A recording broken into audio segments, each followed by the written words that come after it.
Welcome to Lab Life with the Air Force Research Laboratory. Hi, I'm Michelle. And I'm Kenneth. Hello, folks. Today we are joined by Arthur Grijalva to discuss all things SpaceWERX, what it does, what it is, and what it plans to do in the future, the importance of investing in low Earth orbit, and how different groups spanning from academia to industry can partner to help their mission in supporting the air and space forces. In 3, 2, 1. Welcome back, folks. Today we're joined by a very awesome special guest, Arthur Grijalva, the director of SpaceWERX. Arthur, welcome. Hi, thanks so much for having me. So right off the bat, gotta ask you, there's a special domain that the Space Force and Air Force have been focusing on a lot more than most, and that's low Earth orbit. Can you talk about why that's important and what we're doing in that space? Yeah, low Earth orbit is the first orbit that we have in our orbital regime.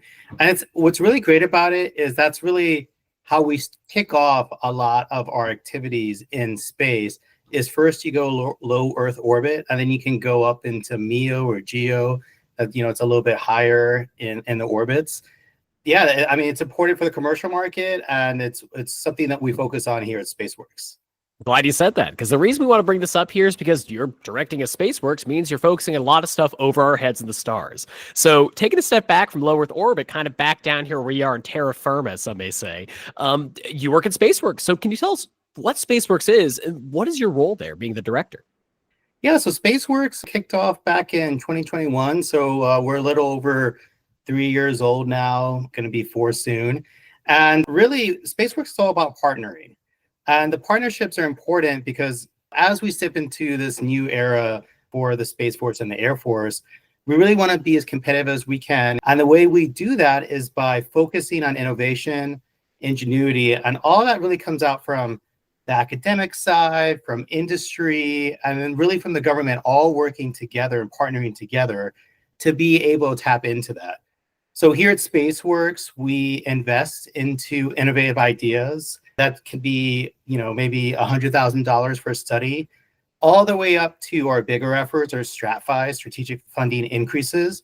And those are usually 60 million or more, where we're really going after a commercial and military use capability, growing innovative ideas, getting them into space like low Earth orbit, so that ultimately we can transition that into the hands of the warfighter and have it available for us as a nation in case we go into a conflict to deter a conflict in space. And thanks for that explanation. And to clarify even more for some of our listeners that, this might be the first time they're hearing of SpaceWERX. So SpaceWERX is part of the Air Force Research Laboratory, and it's also part of AFWERX, which is also a component of the Air Force Research Laboratory. So what's the difference between AFWERX and SpaceWERX? We're all part of the same mission. AFWERX is both the Air Force side and the space side. We're here at SpaceWERX, we only focus on the space side. So we're a division of AFWERX.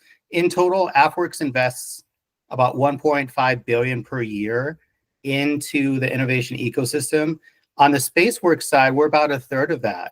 So we focus on teaming with all the Space Force customers. So Air Force Research Lab is one of them, of course, all the different folks at Space Systems Command, Space Rapid Capabilities Office, and Space Development Agency.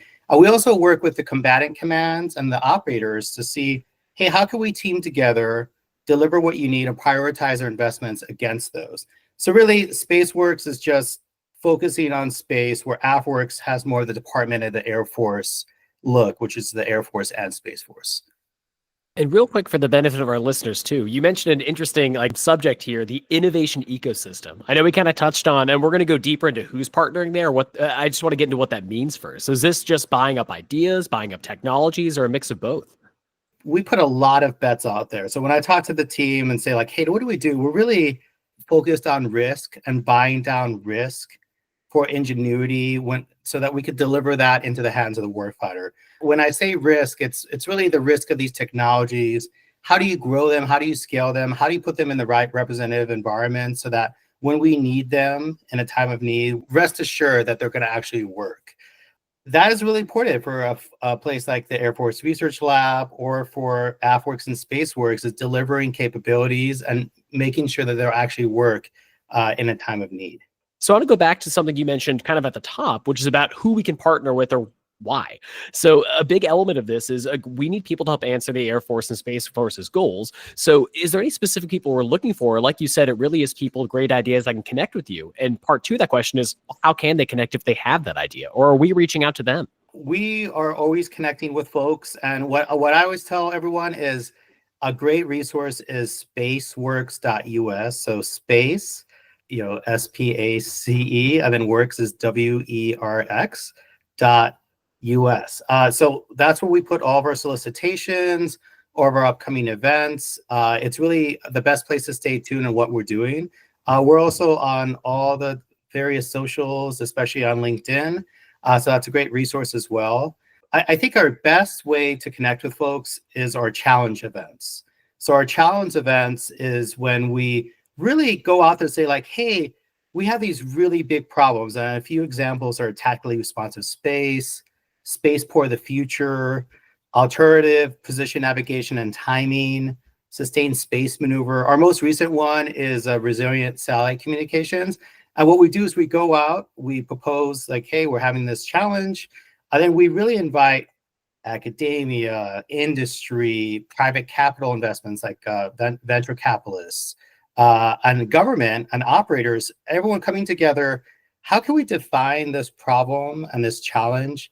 How can we best get after that? And we workshop that for a couple of days. And then that feeds right into a contract solicitation when we go out to industry and we ask, hey, can you help us with this? So it really helps us inform the proposals that come in, what we actually get out of it. Usually we put $10 to $40 million in contracts on the line, and we could sometimes have hundreds of submissions. So it's a really great way to get the best and brightest ideas from industry and academia to go after real problems that we need, that we've worked together on to define. So I think that's really one of our best ways. And of course, we're always at all these different events, conventions. So, always feel free to come up to us and, say hi and see how you can connect better with us.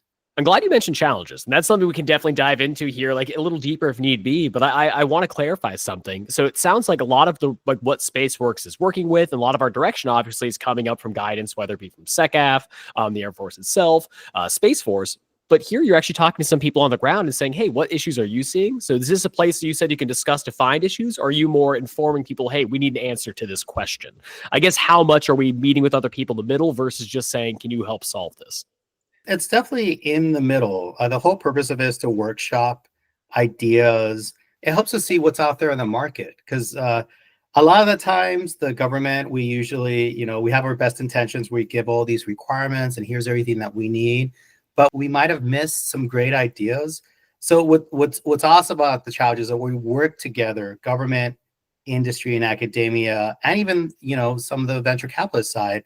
How can we really tackle this problem together so that we have the best outcomes? And I love that. It's one of my favorite tools that we have to really get after priorities for the different program offices in the Space Force, and ultimately to give capability into the hands of the warfighter. And one thing that I'd like to dive in to about SpaceWERX as a component of AFWERX is that, AFWERX pretty much runs the Small Business Innovation Research Program, SBIR-SITR, and SITR being Small Business Technology Transfer Program. So does SpaceWERX get involved and award SBIR-SITRs? And what does that look like? Since we are part of AFWERX, we leverage a lot of the same great resources that is part of AFWERX. So we're always looking to see how we could scale best, because we're talking about hundreds and hundreds of contracts and really a really big portfolio of different technologies and different efforts. So we leverage all the contracting and the finance support from AFWERX. We use a lot of the same processes, but then we also have fine-tuned processes here at SpaceWERX to go after what customers need in the Space Force. And can you walk us through, I know we have an idea of what the ask is now. So let's say you're a small business that's reached out to us, has found us, whether through the web or website, events, whatever it might be. What can it kind of look like going from cradle to graduation, as it were, if a technology matures enough through your process? I'll highlight the challenge process again. So let's say we want to go after resilient satellite communications, which is our current one. Folks can be part of that. They could take advantage of the challenge definition workshop. They don't have to be there to actually submit for a proposal. to be considered for an award. But everyone could go online, they could see when the submission time is, they submit their proposal, then it gets selected. But what's great about being selected and being part of that cohort of companies is it doesn't end there. They're selected, then they go into our accelerator, which is our Innovate to Accelerate program, where really we give them a couple of months of curriculum, where they can meet different stakeholders. They could see how they could team with private capital, how they can navigate the government side of the fence, and really tee them up to be the most successful they can and to answer questions. Then once they graduate from there, we usually have an expo day. We had a big expo day in December of last year. We had 200-300 people come, and we had customers from the Space Force side. We had big primes from industry. We had private capital. We had these small companies come, and really they get to showcase all the great work they've been doing. That even helps them further in transition. So that's the best way to do it. But we always have lots of great opportunities. It doesn't just have to be at the challenges. It could also be when we have normal specific topics. So specific topics are, we want to go after a specific technology or area. Here's what we need. You could propose to that. Then you could be considered for that as well. Another avenue we have is open topic. So open topic is blue sky. Give me your best and brightest ideas. Then we have guardians in the Space Force look at those ideas and really see which are the best ones, select them, and then they're also part of this ecosystem. You receive funding and you can prototype it, and we can see how that could grow. And then finally, it's not just the specific topic and open topic.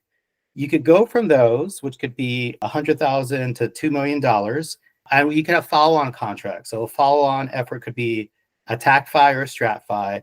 And that's really just us layering on additional funding from SpaceWERX and having private capital also contribute, or maybe the government program offices, so we can burn down risk, mature the technology, and get it ready to actually be a product, either on the commercial side or on the Space Force side, so that we can have that as a capability.